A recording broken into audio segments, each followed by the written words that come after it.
Welcome to the Put on Waivers Media Group, home of the Put on Raiders podcast and the Student Body Right podcast. This is your place for the best breakdowns and the best insight for those who fight on and bleed silver and black. Now, here are your hosts, Dwayne Douglas and Ryan Holmes.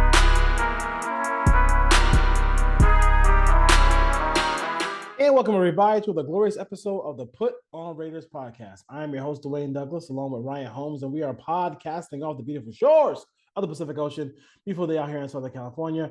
PORSBR is my Twitter handle, and Ryan's is RHOLM22. Ryan, how you doing today? Doing good. You know, it's tough to watch the Chiefs win another Super Bowl, but they earned it. Yeah, I kind of know Patrick Mahomes, so it's okay that he won another Super Bowl. Before we start real quick, I did want to just say a shout out to the family of Dave Joshua, because so on this show, we talk a little bit, we drift off a little bit and talk a little bit about like music and stuff like that. Our favorite R&B artists and our favorite are both Mariah Carey. Four favorite singers are Mariah Carey. My favorite solo rapper is Nas / Rakim. And then my favorite rap group of all time is De La Soul. So one of the members passed away this weekend. I knew he was sick for a long time. So it's funny because like a lot of the kids growing up now, they have like awareness of mental health. I think a lot of times when we were going through stuff, it was music that kind of got us through that. So shout out to his family. Hopefully everything they can deal with this. I know a lot of people who like the group. Still one of the best concerts I've ever been to was the opening act was Alcoholics.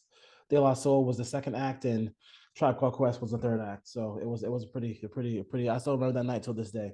But let's get right back to the whole thing with the Super Bowl. We'll just kind of wrap that up and put a bow on the season, on the 2022 season. I would say one thing, and I think Greg Olsen, it's Greg Olsen who does the game right now for Fox. He's the main guy. Yeah. And was it? I don't know if it was Pereira or whatever. I was watching with the sound on and off. But I do feel like there's a world in which the NFL and Pereira and all these other guys, they're comfortable in letting games be decided with the flags. And I feel like that's something that is really it's kind of tough for us as fans to deal with. Do I think that on the technicality, yes, Bradbury impeded the runner? I mean the receiver. Was the catch passable? No, but it wasn't pass interference, it was holding. I don't like the holding call. I've been saying that for this day. If you want to give him 5 yards, give him 5 yards, but don't give him an automatic first down. I think that's way too much. I also think that if we're gonna be calling plays like that, I'm sure on that drive I could look up the all 22 and find a holding call on the Chiefs. I could find on that Kadarius Toney run back. I'm sure I could find at least one block in the back. I guarantee you I could find one. If we're gonna play things to the letter of the law, and the sport isn't going to be fun. And I feel like that would have been a great ending no matter who won, if that was just like an overtime Super Bowl situation, or maybe the Chiefs come down and they block the field goal at the end. All right, but I feel like the game for me never comes down to one play, but I felt like that was just I hate when we're living off of that for an entire offseason sometimes, especially if you're an Eagles fan.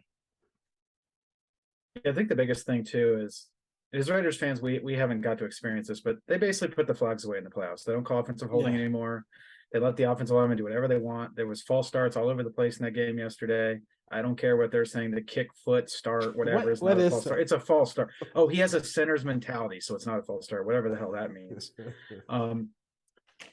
The all 22. We watched every game this year, and there's 10 times a game where there should be defensive holding. They don't call it, and in the playoffs, it's almost like an NBA game. Once the players get a feel for how the game's being called, they have to be consistent. So if you're not going to call contact down the field or holding for an entire game, you shouldn't call it unless it's egregious. I don't think that was egregious, but a couple of points about that penalty. One, I've had numerous people reach out and say it was uncatchable. Well, that doesn't apply here because they didn't call defensive pass interference.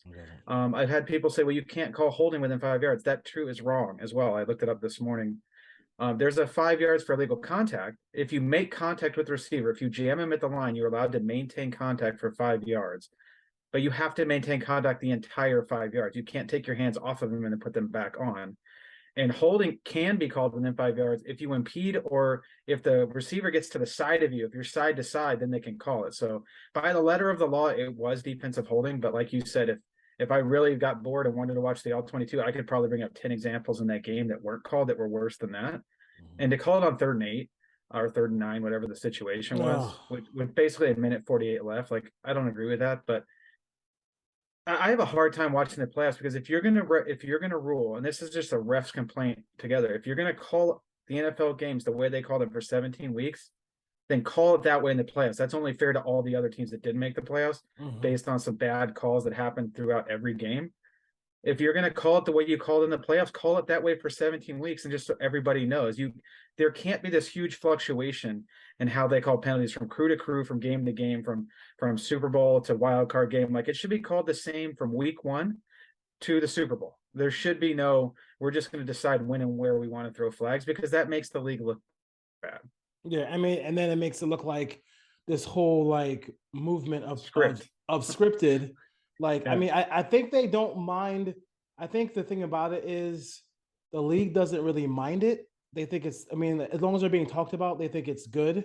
But I do think that that's not really something you want to be talked about in that vein. I mean, because it only takes one mistake for that to be, like, one mistake was one conversation being taped or one thing that make this whole thing be like, okay, oh, maybe it is really scripted. And if it is, then there's a lot of legal situations that they might not want to handle, that they couldn't avoid if it was put that way. So, and they might not be treated by the government like a exemption they get. I always forget the exemption. The antitrust law. The antitrust, stuff like that. So just throwing out there. I was waiting for NBA fans and Laker fans out there. I was waiting for like Joey Crawford or Dick Bavetta to show up. Like, oh wait, like, we need this game to go a certain way, so we're sending this ref to the game. Not that they did that in this game. And I thought this game wasn't won or lost on that call. It wasn't. The Eagles had plenty of chances to win this game. They didn't. They could have stopped them.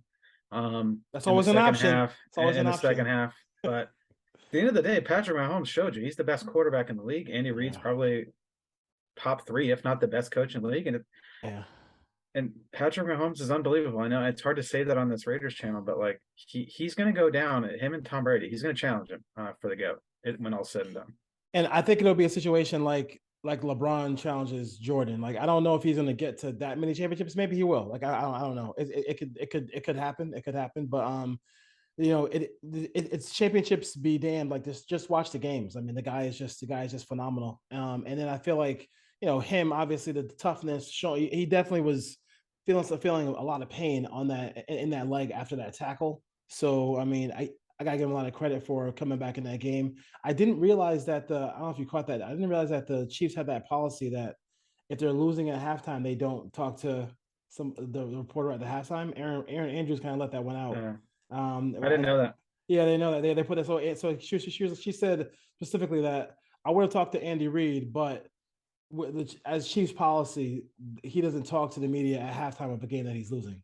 So that was weird. If there's any bettors that listen to our show and they listen to our preview, I told everyone that when the Eagles played good quarterbacks, they give up 34, 35 in every one of those meetings, with the exception of the Kirk Cousins game when they played the Vikings. And I don't put Kirk Cousins in the elite category, but or the other quarterbacks, when they played Jared Goff, they gave up 35. When they played Dak Prescott, they gave up 40. When they played, there was another quarterback in there, Aaron Rodgers, they gave up over, I think it was like 34 or 33, but like, you knew that Eagles Chiefs were going to score 30 plus in this game. I had a feeling that they were going to get close to that. I think I predicted it 27-23, but that defense had a lot of games against a lot of really bad offenses. Not to say they weren't a good defense. Like, I would kill for the Raiders to have that kind of defense, but people are making them out to be the 85 Bears or the 2000 Ravens. They were nothing close to that. I would say one thing is where, I mean, especially with what's the Jonathan Gannon is the defensive coordinator, who of course even with what we just said, he's going to probably might be the head coach of the Arizona Cardinals by day's end. But I don't think there's moments in the game where you have to seize the moment. And I don't think they realized, I realized it, probably you realized it, how imperative it was to not give up a touchdown on the first drive of the third quarter. Like you could give up a field goal, you could give up get a 3-and-out, like get a sack, a turnover. But it was once that happened, it just changed the entire game. And I felt like that was, I felt like it was almost game at that point. It was really important to get a stop there. And I felt like, yes, your pass rush has been vaunted. I know against most teams, you can rush forward, drop everybody else back, but you're not facing Mahomes and you're not facing Andy Reid. And Mahomes doesn't go into a shell when he, turns the ball over. Doesn't go into a shell when he when the chips are down or he's down by 10 or 17 points in the second half. Like it takes your entire team, brain from the brains of the coaches to the players on the field to make sure that he's dead, and he still comes back. So I thought that drive was getting TD there. I felt really comfortable about the Chiefs coming back and winning the game. And my only comment about Gannon is I really thought at some point the Eagles were just going to play press man on the outside, take away, Juju and Vontaze Scantling, bracket Kelsey, and just bring a blitz and bring extra guys and just force Mahomes to get the ball to the backs or work the ball one-on-one outside against those corners, because the corners would have the advantage. They never did that. Yeah. They stayed in too high a lot. They played a lot of zone. They had situations where they rushed 5, where they had 5 down linemen, but they weren't bringing blitzes. They weren't really disguising a lot, and they gave up the middle of the field pretty easily, which Travis Kelce ate in the middle of the field. And that's what he does. So I was a little surprised by the game plan defensively by the Eagles, and for both defenses, honestly. Like they had 2 weeks to prepare, and the offenses ran circles around both of them. It's an offensive league, and at this point, I know people want defense. You have to outscore people in the playoffs. You need to stop people every once in a while, but you have to have the ability to just go out there and outscore people. That's what the Chiefs did. The Chiefs didn't have a good defense. They didn't. They didn't. People keep showing shots of Spagnuolo trying to make them a good defense, but they're not a good defense. I decided to. I know they got a lot of rookies on that team playing, and everybody's talking about what a great draft class and all stuff like that, but it's still not a good defense. And also not to blitz a guy who he's mobile, but you saw him I'm sure people watching the game for the Eagles saw him grimacing in pain. He has a foot injury. Make him move laterally. You know what I'm saying? Blitz. I mean, if you blitz from his left side, then that's his throwing side. So make him throw across his body. I feel like a lot of times they were in that third quarter when they got some stops. The Chiefs got some stops. They were blitzing Jalen Hurts, forcing him to run to his left, so he had to throw across his body. Like that's the kind of stuff you want to make him do. They couldn't make him do that. And also the two things we knew, the thing you talked about with all the quarterbacks having big numbers against them, and that you can run the ball against the Eagles. I mean, when does the Andy Reid team have like 10 yards per carry in this game? I mean, Pacheco, all these guys were like killing them in the run game.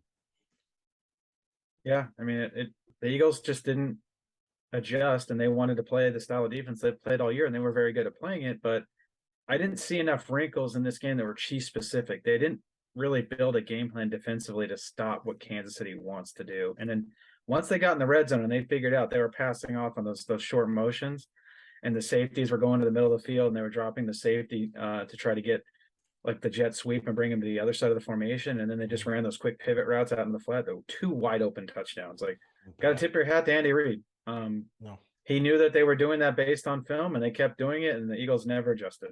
All right, so we'll get out of this game in a second because Super Bowl, we know about that. Talked about pretty much everything. The field, like, can we have the field have the field be? I mean, everybody's slipping and sliding all day. If you made one cut, everybody was falling all over the place. That was a mess. I enjoyed halftime. So as far as that goes, but as far as the game itself, I mean, it was a good game. It was a good game. I felt like we were robbed of what could have been an epic game. Because I felt like the Eagles did enough on that on that last play to get a stop, and they didn't get a stop. So it is what it is. But it was a good game. Probably typical what you're going to see going forward in Super Bowls. But I don't think any last words on the Super Bowl. No, I'm ready to move on. Everyone's 0-0, and the off season starts in about a month. Yeah, so let's start. And our good friend number 4, Derek Carr, dropped us a little nugget on Super Bowl Sunday. Of course, letting everybody know that he will not be a guy who is going to entertain any trade offers or be doing all these things like that because he's a no trade clause. He's going to just wait to become a free agent. That puts the Raiders in a position where they're going to just have to let him go. Just for some context here, the Falcons traded Matt Ryan for a 3rd-round pick. That was the 82nd pick overall. A couple of times, Mr. Carson Wentz got traded. The Eagles, there was a conditional 2nd-round pick and a 3rd-round pick. And then when he got traded the other next time, it was a 3rd-round pick, and then contingency on a 3rd-round pick if he plays 70% of the snaps. When the Colts trade him to the Commanders. So if you get a top 100 pick, that's not nothing in the NFL draft. That could be a valuable player. We talked about it before. There was no reason to give Carr a no trade clause. This was the biggest faux pas, I believe. I think you kind of on the same page with what Ziegler did in his early tenure as the Raiders GM.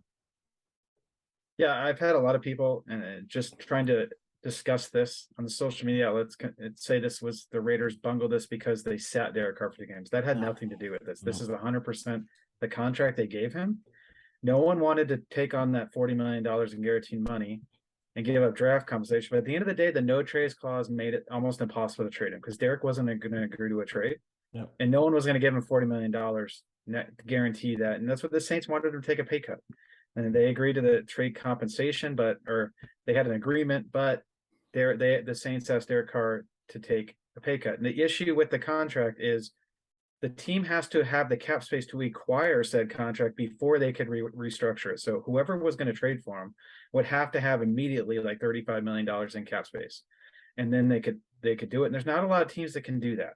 And then the Saints, it was a long shot because they'd have to basically clear up over $90 million in cap room just to take on Derek Carr's contract because there's $60 million over the cap right now.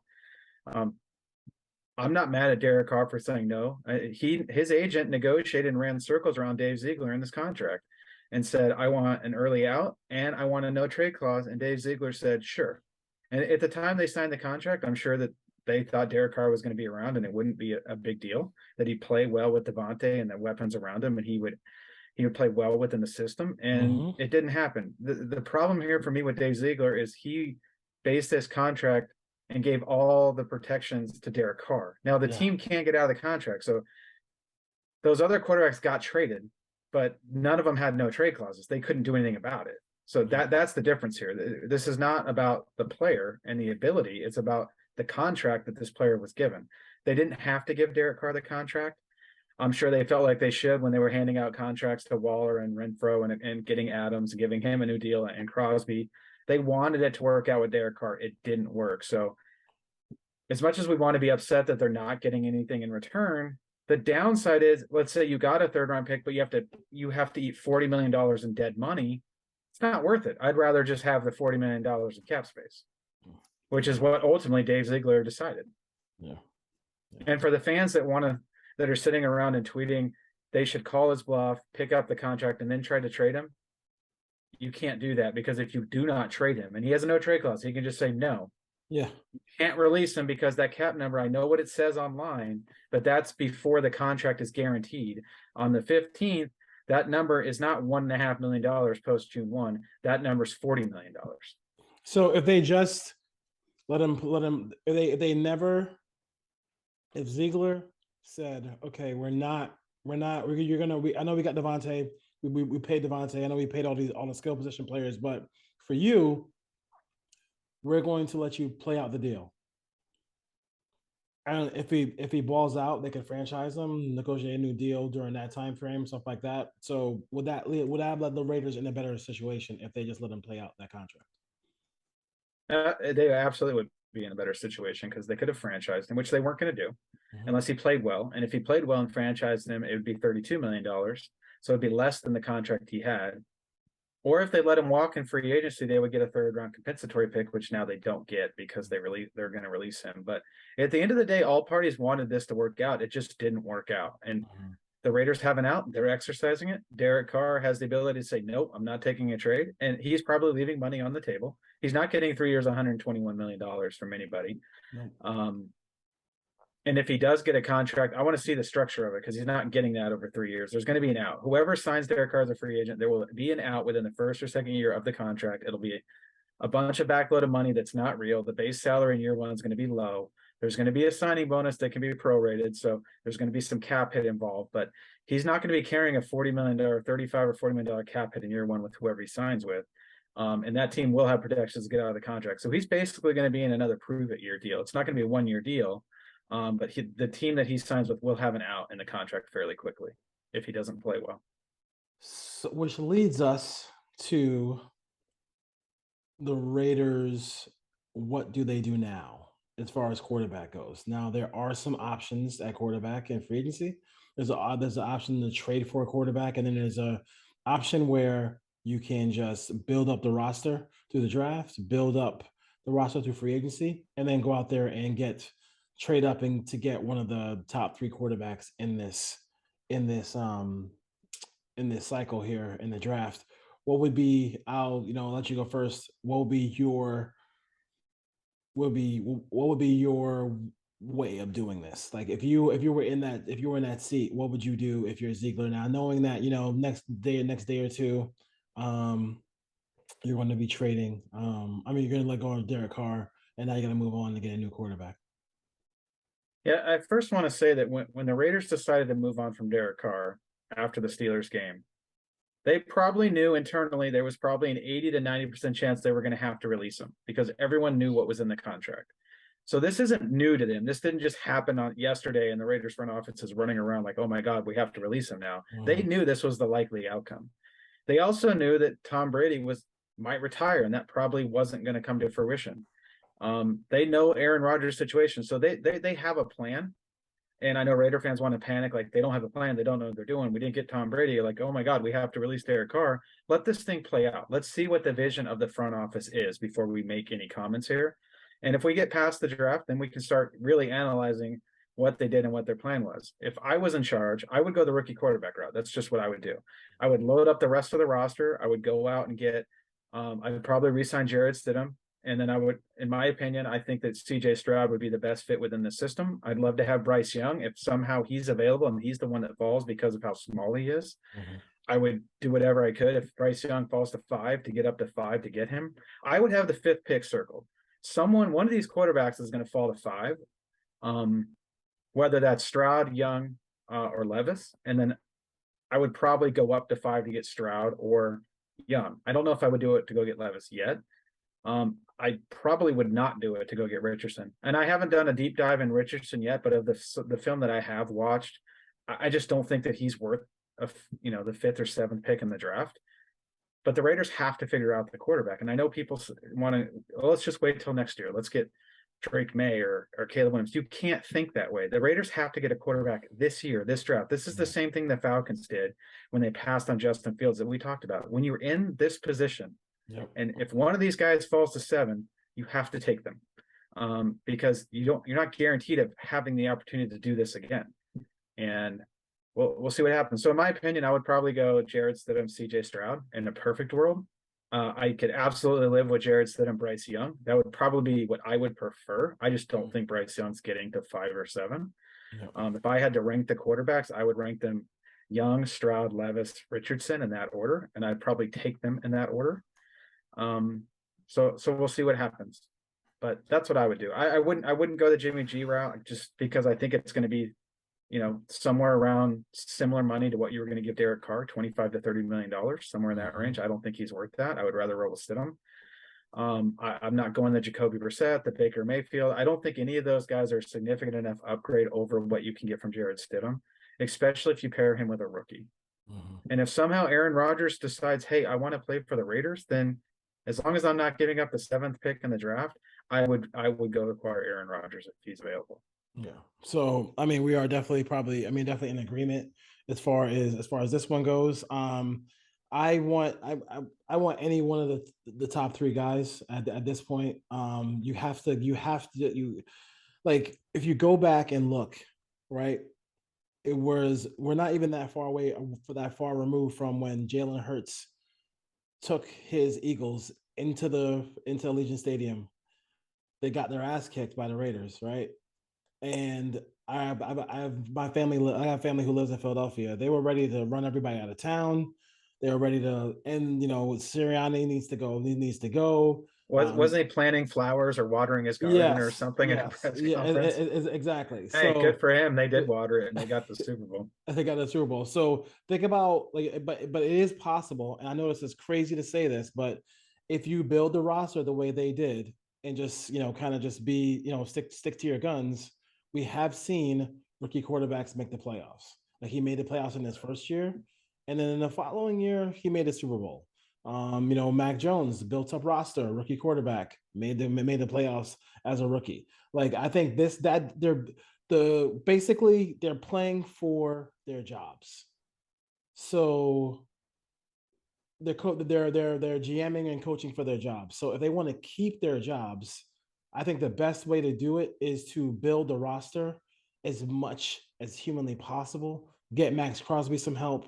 Get some help in the interior of that offensive line. Do what you have to do. I mean, it probably means you have to pay Jacobs like a hero, or half a hero, or 3/4 of a hero. Hopefully, it's not the full hero salary that he was talking about. But I mean, if you can do that and build the entire team around him, then you kind of have a stacked roster. Hopefully, if you make good picks in the draft, and you pick up the right free agents to fit your system and fit Patrick Graham's system, and then you're on your way. And then you can hand the ball. Maybe the first 3 or 4 games, you're handing the ball off before you start opening up the offense to see what this young quarterback can do, whether it's Levis, Stroud, or Bryce Young. Let's just see that happen. Like, because that's the kind of way you're looking at these two. You got 2 teams in the Super Bowl. Like, that's kind of what you need to do this, right? To do this real. Now, the Aaron Rodgers thing is a whole other thing. You can't really. It's a tough situation. You can't really say no. Because if you say no and one of those guys flops, then you just look like an idiot. And then, it's kind of like saying no to Brady. There was a coach on this team who did say no to Brady. We saw how that ended up. So take it from there. But I mean, and Devontae's going to flip out too, but it is what it is. I think the best route, Aaron Rodgers throws a monkey wrench in the whole situation. We'll see when he comes back from his little darkness retreat, whatever. But I mean, hopefully the Raiders just get their guy. And if they can just get their guy at quarterback, that would mean a lot. We've been through it with Derek. He didn't work out the way we wanted it to, but I think he's got to try again, and then not be afraid to, if it doesn't work to try again and again and again. But at the end of the day, I mean, this is not the route to keep chasing the older veteran quarterback. I think that maybe is a ship that we gotta let sail. Couple of points here. The Raiders absolutely need to get their guy in the AFC is an arms race. All the quarterbacks are in the AFC, and Aaron Rodgers is probably destined for the AFC. Yeah. The Raiders have only twice in the last 40 years drafted a quarterback in the first round and tried to do this the right way. Yeah. And that was Marinovich and Jamarcus Russell. We know neither one of those worked out. But that's where you have to go get him. We're going to get Brock Purdy in the 7th round, or we should take Jacob Hayner from Fresno State in the 6th round because he's the next Brock Purdy. Those are anomalies. The rosters around the Brock Purdy is elite. This Raiders roster with a rookie quarterback, the goal should be to fight for a playoff spot or make the playoffs, and that's it. It's not divisional series. It's not AFC championships. It's definitely not Super Bowl. This roster is not good enough. This roster is 2 or 3 drafts away. The Raiders cannot put a championship level team on the field with a rookie quarterback. They don't have the pieces. Go look at who's on this roster. It's top heavy. There's 2 or 3 guys at the top, and then a bunch of blah after that. There's not long-term building blocks. There's not young ascending players. There's not 3 or 4 draft class of rookies who are making no money. All those guys got released and got run out of town.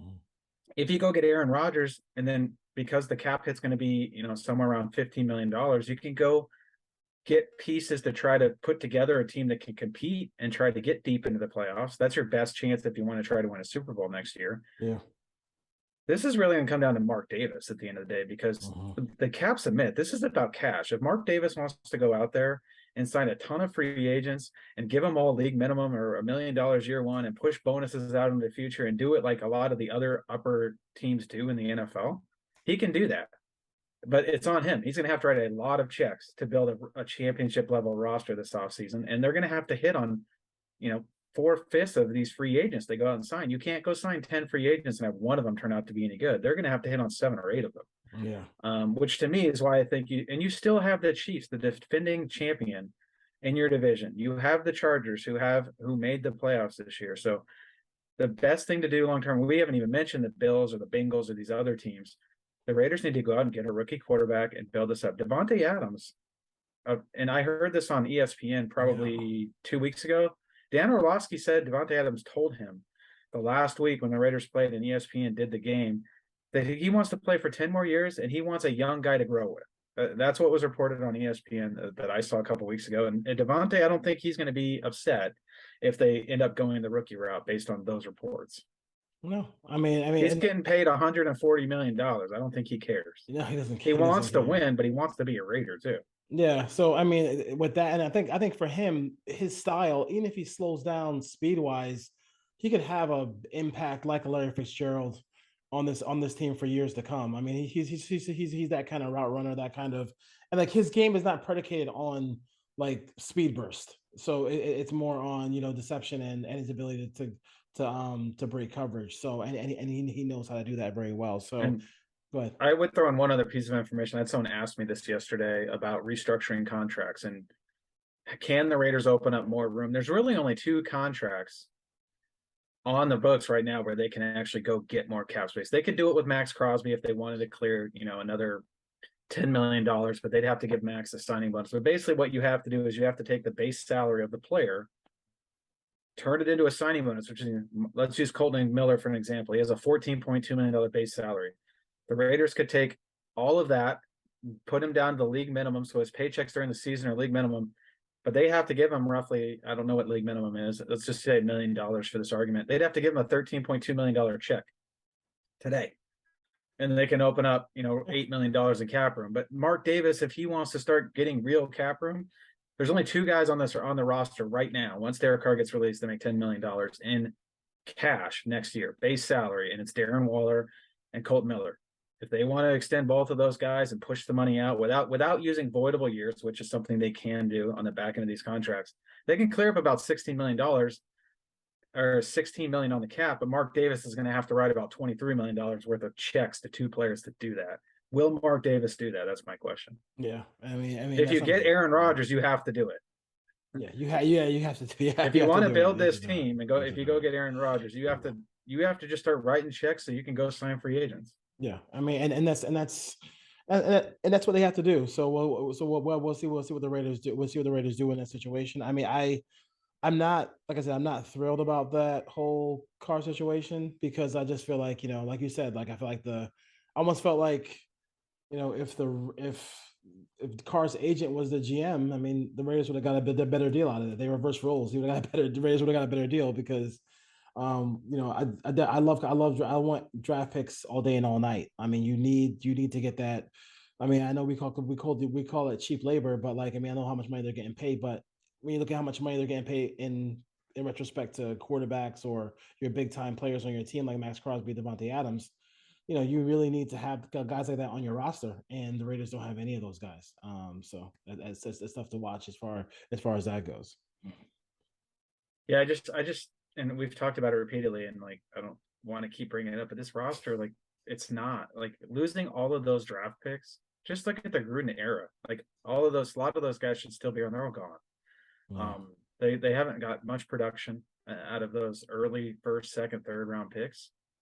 And I don't want to say I want to give Dave Ziegler a chance here. Like I wasn't too thrilled with the draft class last year. I don't think they showed a ton. You know, I think People he were, has a chance to be yeah. an average guard in this league and be a starter. I don't think he's a guy that you're busting down the door right now after year 4 of wanting to give a multi-year $10-15 million a year contract to keep him around. He hasn't shown that. Yeah. But we'll see. And they have to get the quarterback position right in the offseason, or both of these guys are going to be employed next year. And Dave Ziegler, he learned a valuable lesson, I hope, and hopefully a lot of GMs. I don't want to play GM here, but a lot of guys, first time GMs, like he didn't have to come in and start handing out contracts like Halloween candy, and he did, and he got burned by it. Yeah, no question about it. The only one of the he gave out 4-5 big deals. Yeah. I will say Devontae Adams that worked out. Max Crosby worked out. The other 3, Carr, Renfro, Waller, he probably wishes he didn't do any of those deals. And do you think he wishes he picked up the 5th year option on Josh Jacobs?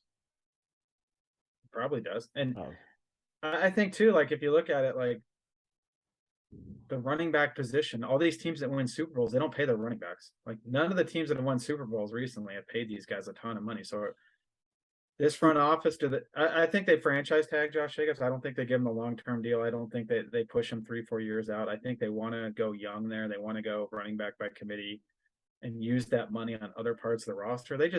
If you're going to go the rookie route, you got to keep him around at least for another year and see if he can repeat that. It sucks for Josh, but we'll see what happens. But I'd love to see them give him a 3-year deal. I just don't. I think it's going to be franchise tag and play on that. And Josh has already said he's willing to do that. So there's really no need for this front office to go give out another big contract.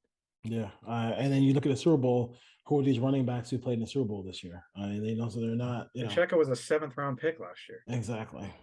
Miles Sanders was a 2nd round pick. Boston Scott, I think, was an undrafted free agent. Like they're not paying those guys. Yeah, and that's what I know Raider fans are going to get mad and they're like, Josh earned it, pay Josh. But like they were all saying that when Darren Waller got his deal and Hunter Renfrow got his deal, and now they're all like, why did we sign those guys? Yeah.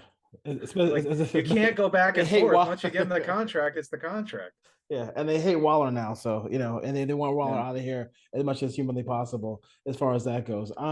There was an article on heavy.com talked about David Kenyon of Bleacher Report said that he wrote a story saying that the Raiders would sign Jimmy G to a 3-year contract worth $81 would be nice. $81 million with 54 of it guaranteed. I mean, that's locking you in for at least 2 years. Yes, it is. And like to me, it's like if you're gonna like what production? I know he knows the offense, quote unquote, but like what production is he really gonna get from Jimmy G that's gonna make you feel like? And then also I mean he is kind of like a little bit of a glass Joe. Like I mean you have to make sure you have a contingency plan to see whether or not he's gonna be able to play. I'm not really big on that move. I would say, I don't know. Not at that number. No. Not that number. Yeah. I mean, no. I mean, in that case, I probably might call the Titans and see what's going on with Tannehill. Tannehill a free agent now. Like, I mean, I'd ride with Tannehill more than if they're thinking about doing something like that. I mean, I could never do that. I would never do that. I think just play the rookie. I just don't build a roster, play the rookie. Like, I mean, just play him. Like, I mean, let's stop playing games. Like, he's going to be surrounded by elite skill position players. So, you hope that like that can, in training camp and, all that stuff like that will be able to get him ready for it. But that's what I would do. And I know that a guy like Devontae Adams would kind of call the troops together and say, hey, let's go meet this kid and let's go throw with him and try that. I'm not sure how much that actually helps on the field because Derek did that for years and never, sometimes, and a lot of times didn't kind of play on the field, but I think that's something that I would think about as well too with the Raiders. I mean, everything goes to, in my mind, just draft a guy and play him. I think if we get to that point and it's 3 years, $81 million, I personally wouldn't do it. And at that point, I'm looking at Stidham. I'd look at Brissett. Like he didn't play terribly. And granted, if the Raiders go that route, that's with the caveat they're taking a quarterback with the 1st round pick. I would even look at Baker Mayfield if they got to that point, and pair him up with a rookie. But you have to take the rookie. You're looking Yeah, for a take the rookie. stopgap guy. Take the rookie. Take the rookie. Brissett's not terrible. He's not good. I know. I just But don't he's want. not, I I don't mean, know if about it's it. $5 million and then you can build the rest of it, you can't give Jimmy G $30 million You can't. and say you're going to build it. You might as well have kept Carr at that point. And Yeah, I'm not. I think Carr's somewhere in the 12 to 15 in the league, and you're moving on from him. I'm not asking you to upgrade year one. I'd like to see a plan where year 2, year 3, year 4 that there is an upgrade. And if you're moving on from him because you don't want to pay a average quarterback $35 million, I completely understand that, but that doesn't mean go pay another average quarterback $35 million, especially one that's always hurt for $30 million. Like, you're not helping the roster by doing that. So if Jimmy G wants to go, 20 million, 22 million, and then like there's an out after the first year or the second year, then okay, we can have that conversation, but not 30 million. So I'm not going to that point with him. Yeah, I would say no to Baker. You would say yes. I'm going through I'm going through the free agent quarterbacks. Sam Darnold. I mean, if Jimmy G's out and he's off the table and Aaron Rodgers is off the table, knowing that you're going to have a rookie, like, you could do worse. He's not going to take you to the playoffs. I'm not saying that, but I'm saying if you could get him for $5 million. I'm gonna run through some of some of the free agent quarterbacks. Sam Darnold, we both will say no. Jimmy G at the right price. At the right price. At the right price. Teddy B, no. No. Daniel Jones, no. I would. But like, I what number? Because I think he wants a high number. He's going to stay in New York, but if he hit the market and you could get him for, I don't know, $25 million, they take that. I would have that conversation. Okay. Like, look at what Jalen Hurts did in the Super Bowl. If you can move and if the quarterback can run, you got an arm, and you have design runs, I could roll with him for the money. But I was reading New York, and like, I'm not sure how real that is. Like some of the numbers that his camp is putting out, or supposedly his camp. Never know. I would like to dispel one other notion that I keep seeing over and over again, and saying like McDaniels got rid of Carr because he didn't fit his system. I got news. Every quarterback in the league is running a system, per se. Like, every one of them. Patrick Mahomes is running Andy Reid's system. That doesn't mean he's a system quarterback. Yeah. Derek Carr didn't have success this year. That had nothing to do with Josh McDaniels wants a perfect fit for this system. This system can be run by a lot of quarterbacks in the NFL. Yeah. It's not a system that says, screw Derek Carr, it only works with Tom Brady. Matt Castle ran it pretty well. Mac Jones ran it pretty well. Like, let's stop acting like that they're looking only for Jimmy G because this system can only take Jimmy G. Like, that's not true at all. He knows the system. That's the advantage. It's not that the system is built perfectly for Jimmy G. Yeah, it sounds like and we have Brissett's on this list. Our Andy Dalton's on this list, Mike White, people like that. So we'll see. I don't see anybody else who would be.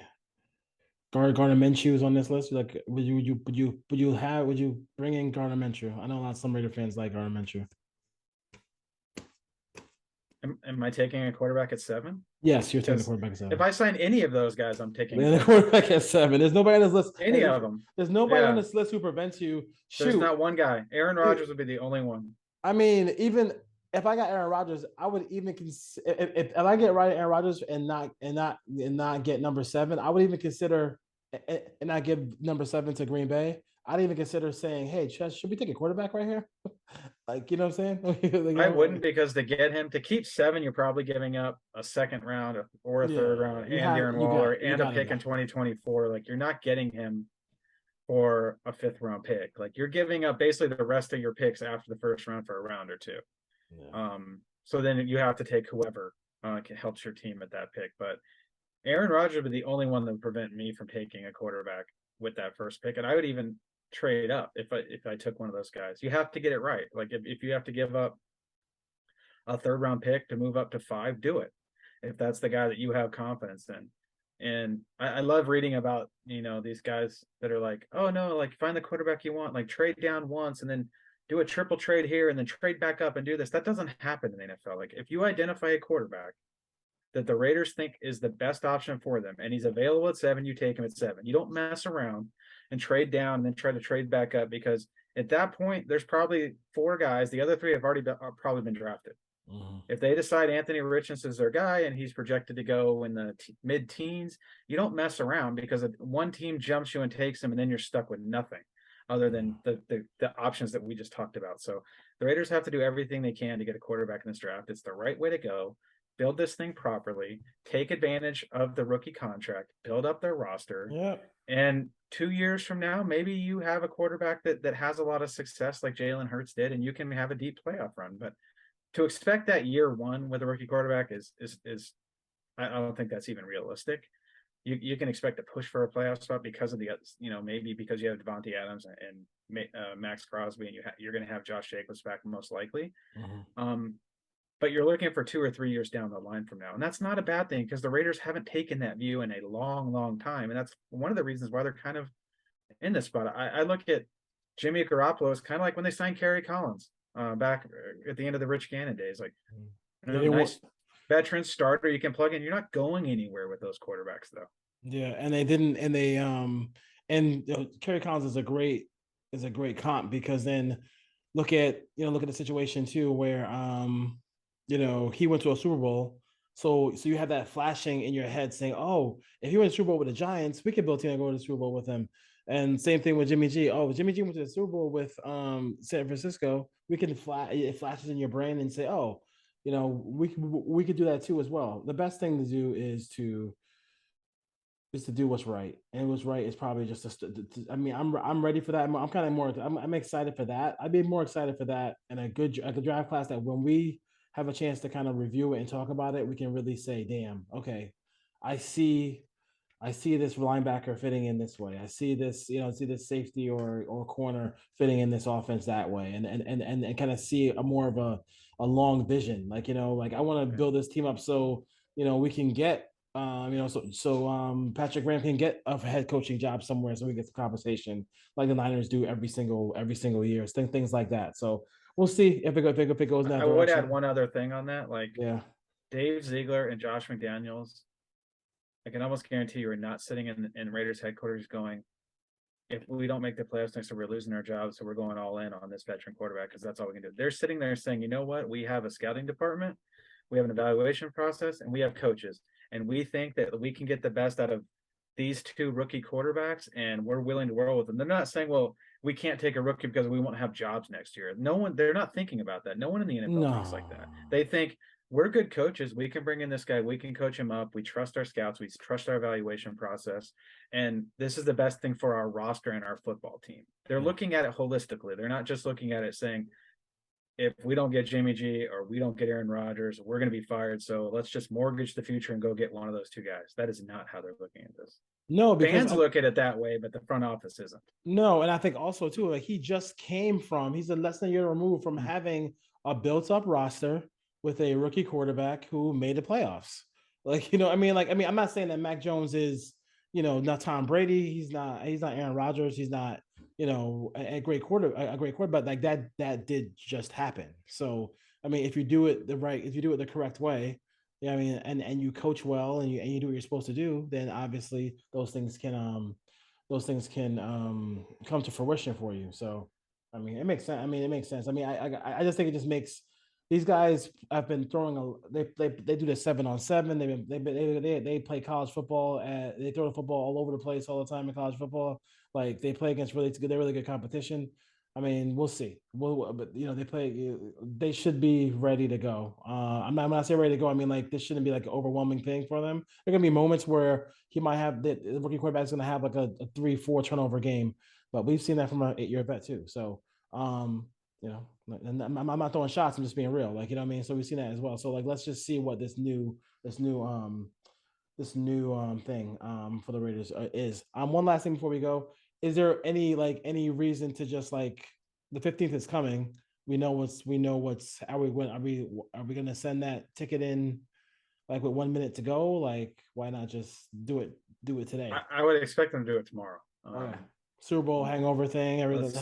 Let the media talk about the Super Bowl, and then it comes in tomorrow. The fact that the Derek Carr was not going to agree to a trade came out 2 hours before kickoff. That was from the agent. That was driven from Derek Carr's side. Yeah. The Raiders did not release that information. So there's no need to do it. Like, what if the Jets get desperate and call tomorrow and say, hey, we want to talk to Derek Carr real quick or something? Like, there's no urgency. Like, there is a deadline, and before the deadline, they'll release him. But like, there's no reason to do it 2 days early if you don't have to. Yeah, makes sense. All right. Hopefully, the Raiders get to work and get some stuff done in the offseason as it begins today officially, because Super Bowl is over and the Chiefs win the Super Bowl. No emotion from us on this. I mean, they're just good. I mean, the quarterback is good. The quarterback is a Hall of Famer. He's played for 5 years, basically, because I don't count the first year, and he's been in 5 AFC Championship games and 3 Super Bowls. He's a good quarterback. Have they ever played? It's okay to say that. Yeah. Has he played in a road playoff game? Or have they always been at home? That's amazing. Never played in a road playoff game. Oh my God, that's crazy. Tom Brady barely played in road playoff games in New England forever. Yeah, and they did. When they did, they still won. So it doesn't even matter. All right, Ray Nation. Peace. Peace out.